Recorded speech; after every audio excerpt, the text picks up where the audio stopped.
This is where we as Americans have to make a decision. Do we want economic freedom or do we want economic servitude? Do we want now to preserve all of the liberties, all of the great values of freedom and self-reliance and personal responsibility that made America the richest, most powerful, most prosperous, and envied country in the world?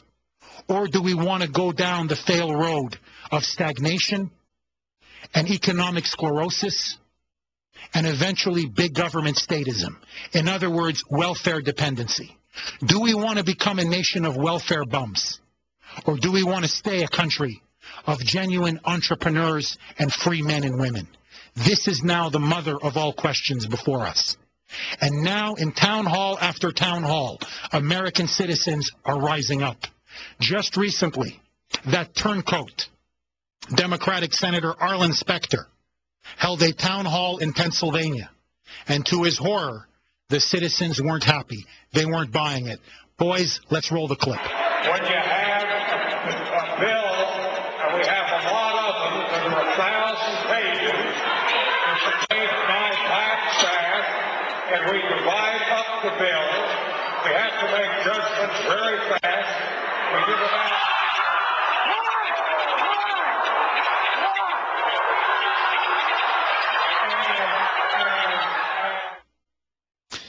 That, my friends, is the growing face of middle America.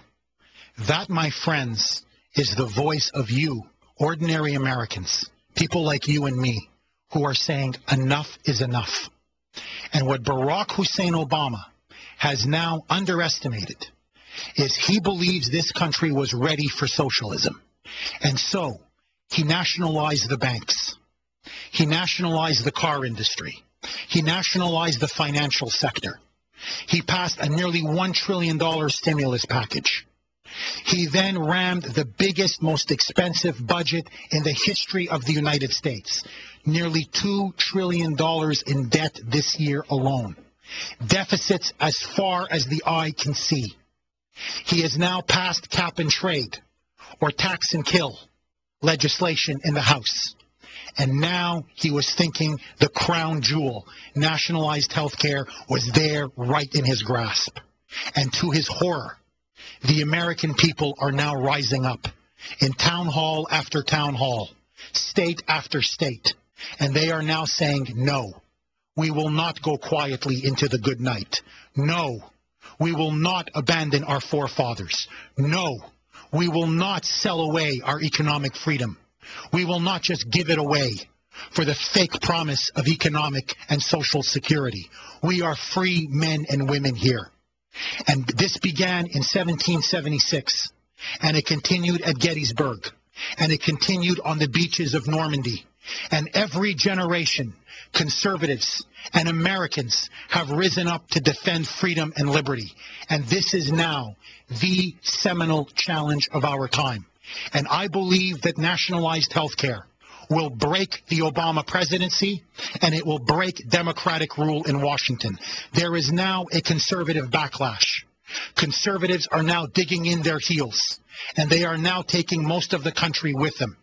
And here we say, here to Barack Obama and no further. We will not go the way of Europe. We will remain a free, prosperous, and American country. We will not give up our fundamental birthright. And so, my friends, right here, right now, we are taking our stand. And my question to you is this. Do you believe nationalized health care will pass? Do you believe the Democrats are now starting to crumble under the growing popular revolt? I want to hear from you. 1-800-449-8255. 1-800-449-8255. This is Jeff Kuhner from the Washington Times, sitting in for the living legend, Michael Savage, on the Savage Nation. On the air, online, and on the go. This is Talk 910 KNEW.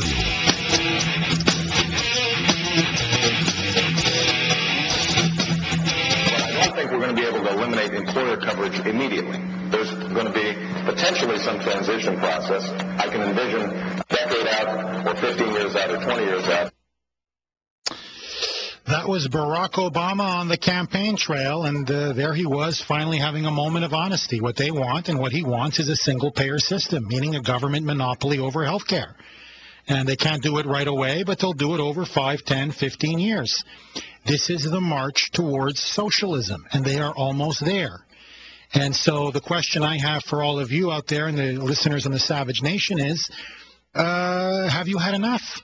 And especially to all of you conservative blue dogs, conservative Democrats, is this what you thought you were getting when you elected Barack Obama?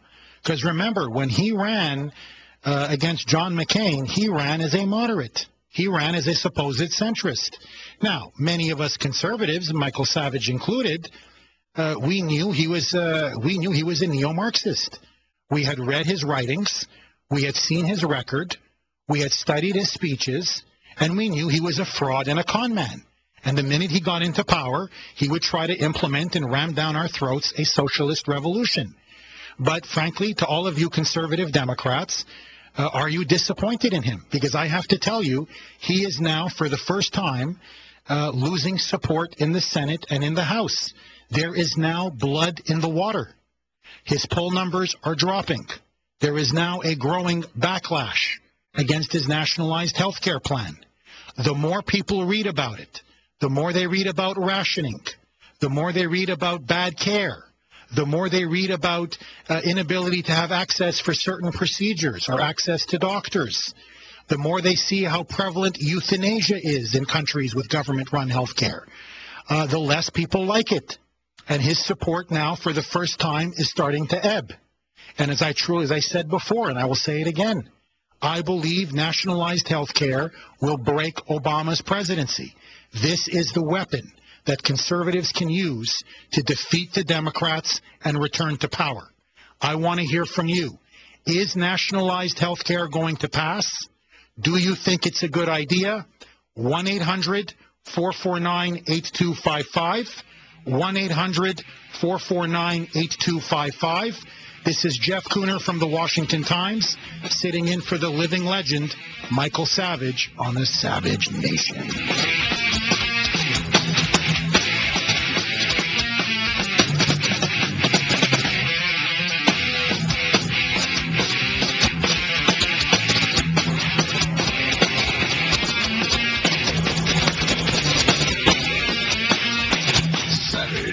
The Savage Nation. Download the podcast at 910knew.com.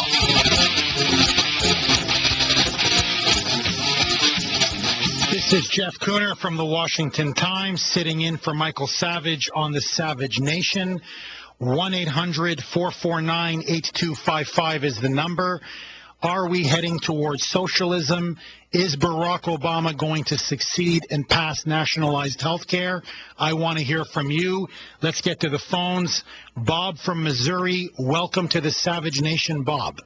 Hi, good evening. How are you, sir? Good, how are you? I'm just fine and dandy. I'm a strict, I'm a retired Sergeant Major, United States Army. I have been in the basically the government health system ever since I was 19. As an active duty soldier, it's dynamite. Yeah, I mean, you are put at the top of the list. Anything you cut your finger and you're in there. As a retired Sergeant Major, I was promised when I first went into the Army that I wouldn't pay a dime for my medical if I stayed in the Army until I retired. Well, they lied to me about that. And now I pay it's only about $800 a year. However, it's $800 a year. And as a retired soldier, I go to the back of the list. And Lord help us if we have to go to VA. And could I comment on a couple more things that you talked about?